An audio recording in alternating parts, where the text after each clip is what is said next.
इस समय की बेहद खास खबर। आपको बता दें कि ओल्ड पेंशन स्कीम को लेकर बेहद ही बड़ी खबर। क्या पुरानी पेंशन स्कीम पर फुल स्टॉप? सरकार का रुख साफ। जाने क्या होगा नया विकल्प। आइए जानते हैं पूरी अपडेट। देश भर के सरकारी कर्मचारियों की पुरानी पेंशन योजना बहाली की मांग पर अब केंद्र सरकार ने स्पष्ट रुख दिखा दिया है। सरकार ने इशारा किया है कि अब पुरानी पेंशन स्कीम की वापसी नहीं होगी, बल्कि नई व्यवस्था के तहत पेंशन को नया रूप देने की तैयारी है।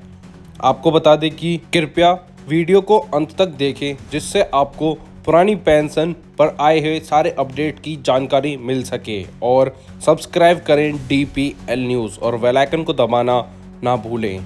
बड़ी खबर आपको बता दें कि देश भर के लाखों सरकारी कर्मचारी लंबे समय से पुरानी पेंशन योजना OPS की बहाली की मांग कर रहे हैं, लेकिन केंद्र सरकार का ताज़ा रुख इस उम्मीद पर विराम लगाता दिख रहा है। सरकार ने साफ कर दिया है कि अब OPS का दौर वापस नहीं आएगा, बल्कि नई पेंशन योजना NPS और एकीकृत पेंशन योजना UPS ही आगे का रास्ता है। आइए जानते हैं कहां से शुरू हुई बहस।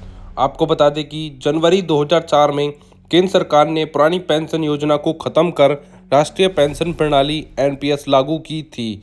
यह एक अंशदायी प्रणाली है, जिसमें कर्मचारी और सरकार दोनों अपने वेतन का एक हिस्सा जमा करते हैं, लेकिन OPS में पूरी पेंशन सरकार देती थी, जो गैर अंशदायी और गारंटेड थी। अब जब सेवानिवृत्त कर्मचारियों की संख्या बढ़ी, OPS सरकार के लिए भारी पड़ने लगी। आपको बता दें 21 साल बाद कर्मचारियों की बढ़ती मांग के बीच केंद्र सरकार ने 1 अप्रैल 2025 से नई UPS योजना लागू की, जिसमें NPS और OPS दोनों की कुछ खासियतें शामिल हैं। UPS में योगदान देना जरूरी होगा, लेकिन पेंशन की एक न्यूनतम गारंटी भी दी जाएगी।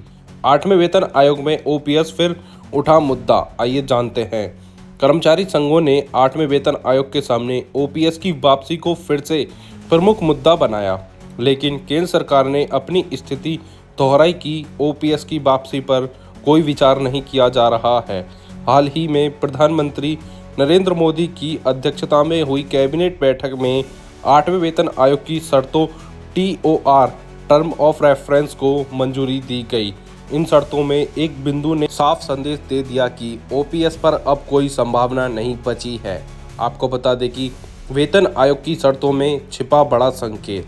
नई शर्तों के मुताबिक आयोग को अपनी सिफारिशें तैयार करते करते समय गैर अंशदायी पेंशन योजनाओं की गैर वित्त पोषित लागत पर विचार करना होगा। इसका मतलब है कि सरकार उन योजनाओं को वित्तीय रूप से अस्थिर मानती है जहां पूरा बोझ सरकारी खजाने पर पड़ता है।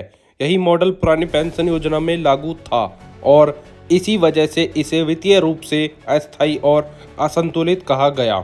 आइए जानते हैं UPS और NPS भविष्य की पेंशन नीति के बारे में। FE की एक रिपोर्ट के मुताबिक केंद्र सरकार अब NPS और UPS को अधिक पारदर्शी और टिकाऊ पेंशन सिस्टम के रूप में देख रही है। UPS में NPS जैसी निवेश प्रणाली रहेगी, लेकिन साथ ही कर्मचारियों को एक न्यूनतम पेंशन सुरक्षा दी जाएगी, जिससे रिटायरमेंट के बाद अस्थिर आय सुनिश्चित की जा सके। सरकार का मानना है कि यही मॉडल कर्मचारियों और अर्थव्यवस्था दोनों के लिए संतुलित रहेगा। आइए बड़ी खबर पर नजर डालते हैं। OPS की वापसी मुश्किल क्यों?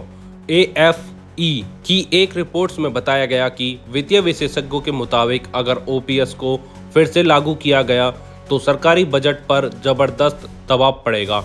कई राज्यों में पेंशन व्यय पहले ही कुल बजट का 20 से 25% तक पहुंच चुका है। यदि केंद्र भी OPS पर लौटे तो विकास योजनाओं और कल्याणकारी परियोजनाओं के लिए फंड की कमी हो सकती है। ऐसी ही डेली अपडेट्स के लिए सब्सक्राइब करें DPL न्यूज़ और बेल आइकन को दबाना ना भूलें, जिससे हमारी अपडेटेड वीडियो सबसे पहले आप तक पहुंचे।